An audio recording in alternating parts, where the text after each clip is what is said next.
As you all know আমি একজন natural লাভার আর বিভিন্ন জায়গায় বিভিন্ন রকম ফটোগ্রাফি করা আমার একটা হবি। এছাড়াও কন্টেন্ট ক্রিয়েশন অ্যান্ড অ্যাক্টিং তো আছেই। আমাকে সবচেয়ে বেশি যেই সমস্যাটায় পড়তে হয় সেটা হচ্ছে স্টোরেজ নিয়ে। এই যে ভিডিও শুট করতে গিয়ে হঠাৎ আমার স্টোরেজ ফুল, এখন আগের সবকিছু ডিলিট করতে হবে। অনেকদিন ধরেই এই সমস্যাটার মধ্যে ছিলাম, but finally I got a solution. Guess what? So, this is Oppo A5 Pro. Look at the color. It's really nice, right? So, তোমরা এখন ভাবতে পারো যে এই ফোনে কি এমন স্পেশাল আছে। এই ফোনটা obviously স্পেশাল বিকজ এটাতে আছে 8GB RAM and 256GB ROM. It means unlimited storage.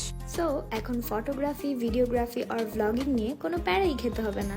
And এটাতে আছে 5800 mAh এর লার্জ ব্যাটারি। সো চার্জ শেষ হয়ে যাওয়ার কোনো চিন্তাই নেই। আর তোমরা বাইরে গেলে কিন্তু আনলিমিটেড মুভিজ ডাউনলোড করে নিয়ে যেতে পারো, কারণ এই ফোনের স্টোরেজ নিয়ে কোনো চিন্তাই করতে হয় না। যদি তোমরা স্টোরেজ নিয়ে নিশ্চিন্তে থাকতে চাও তাহলে এখনই A5 Pro ফোনটি চেক আউট করো।